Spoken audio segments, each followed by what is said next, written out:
A single block of rough-hewn coral limestone sits at the base of the Cathedral of Santa Maria la Menor, cool to the touch despite the tropical heat. It is a porous, jagged fragment of the ocean floor that was carved by hand over 5 centuries ago to build the very first European stronghold in the Americas. This stone has felt the vibration of Spanish boots, the heat of Sir Francis Drake's burning torches, and now, the rhythmic rumble of the Santo Domingo metro beneath the earth. It is a silent witness to a history that is often overshadowed by resort beaches and all-inclusive hotels, hiding the brutal engineering miracles that made this metropolis possible. The wind here carries salt. While tourists snap photos of the facade, this single rock holds the DNA of the entire Western Hemisphere's urban evolution. It anchors the city. In 1496, when the rest of the American continents were devoid of grid plans and stone cathedrals, this limestone block was part of a blueprint that would change the world forever. Bartolomé Colón, brother of the famous navigator, first established the settlement on the east bank of the Azama River, calling it La Nueva Isabela, but the location was plagued by hurricanes and ants. Nature rejected the first attempt. It was not until 1502, when the ferocious Nicolás de Ovando arrived with a fleet of 30 ships and 2,500 men, that the city truly began to take its modern form. A hurricane had just obliterated the original wooden settlement, wiping the slate clean for a grand imperial experiment. Ovando looked across the river. He saw the strategic advantage of the western bank and decided to engineer a city that would defy the chaotic forces of the Caribbean climate. He brought the grid. Unlike the winding medieval streets of Europe, Ovando laid out Santo Domingo in a strict military checkerboard pattern of straight lines and right angles, a design that would become the template for every major city in the Americas, from New York to Buenos Aires. The construction of this new capital was a feat of brutal logistical genius, requiring the quarrying of massive amounts of coral rock from the nearby cliffs. Indigenous Taino laborers and enslaved Africans were forced to cut the stone that would become the Cal de las Damas, the first paved street in the New World. They built the Fortaleza Azama to guard the river mouth, a medieval castle transplanted into the tropics, with walls 2 meters thick to withstand cannon fire and cyclones. The city rose quickly. By the 1540s, Santo Domingo boasted the first university, the first hospital, and the first cathedral in the Americas, all constructed from that same golden-hued coral limestone that glows during the cinematic golden hour drone shots we see today. But this rapid ascent came with a cost of human life that the history books often gloss over in favor of architectural praise. The stones are heavy. For centuries, the city remained trapped within its defensive walls, a jewel of the Spanish crown that eventually fell into neglect as the empire's focus shifted to the gold-rich mainland of Mexico and Peru. The jungle encroached. However, the true modern transformation of Santo Domingo, the shift from a colonial relic to a sprawling Caribbean megacity, did not happen until the 20th century, triggered by a cataclysmic event that nearly erased it from the map.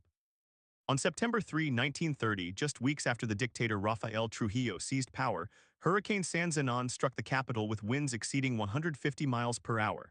The destruction was absolute.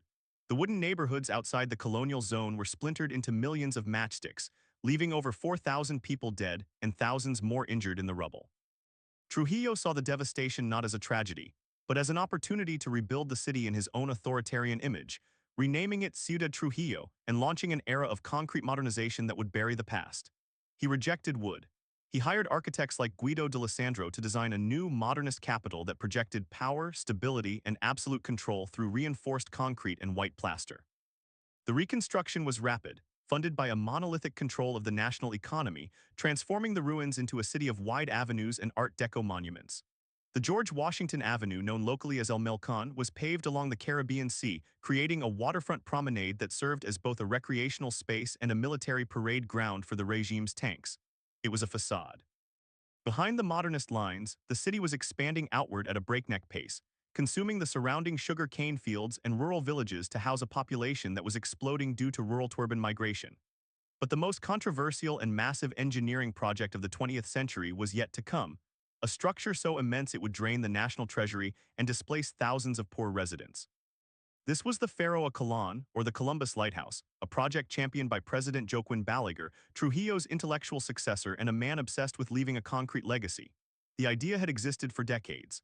In international competition in 1930, had selected a design by British architect J.L. Gleave, but the massive cross-shaped structure was not completed until 1992 to mark the quincentennial of Columbus's arrival.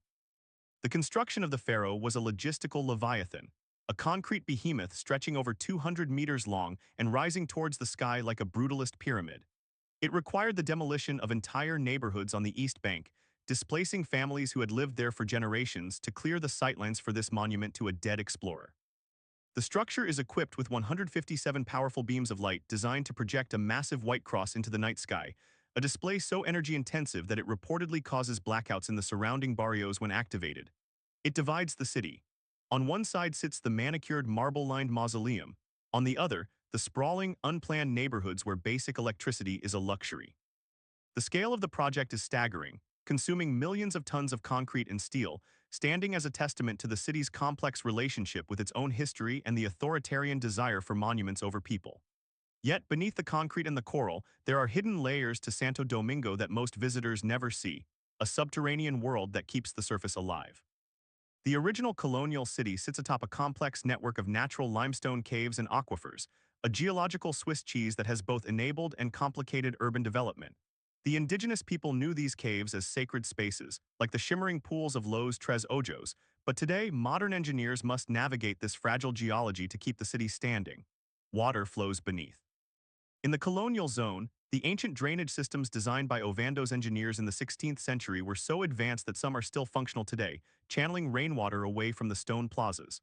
But as the city expanded beyond the old walls, the infrastructure failed to keep pace, leading to the creation of vast, informal drainage networks in the rapidly growing barrios. The contrast is sharp.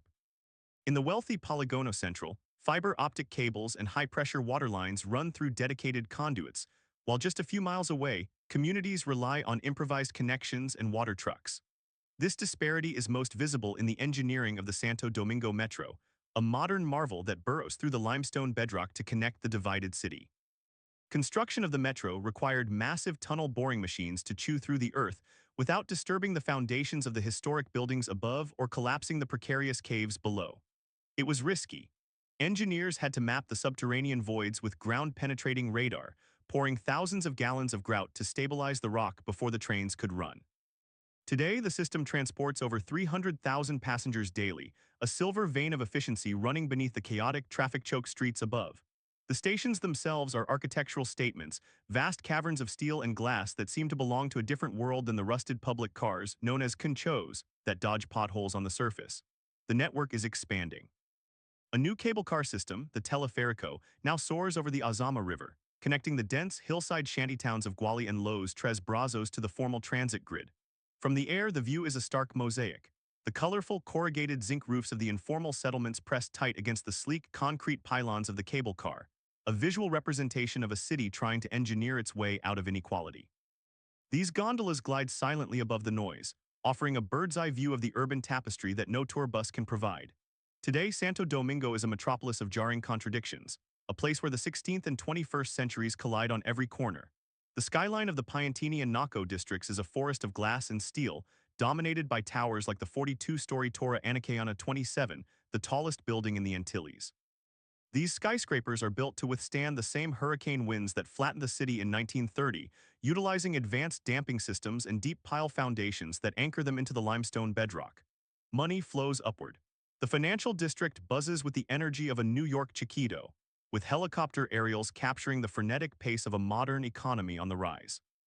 Yet the city faces an existential threat that no amount of concrete can easily solve: the rising Caribbean Sea. The Melcon, once the pride of Trujillo, is now frequently battered by storm surges that breach the sea walls and flood the avenues.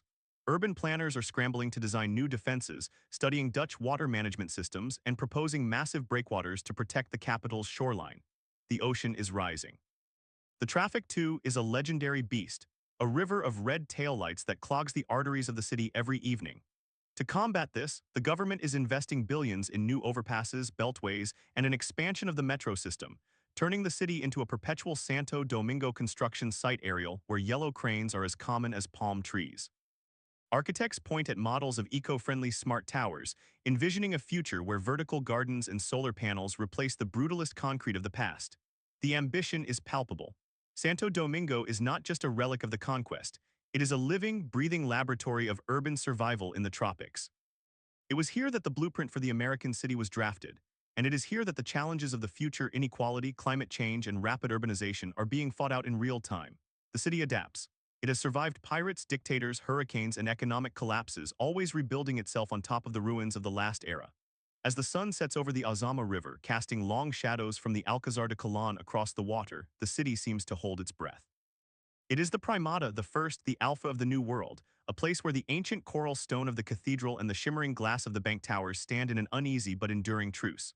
The story of Santo Domingo is the story of us all, a testament to the human urge to build, to destroy, and to build again, reaching ever higher towards a sky that is both beautiful and dangerous. The foundation holds.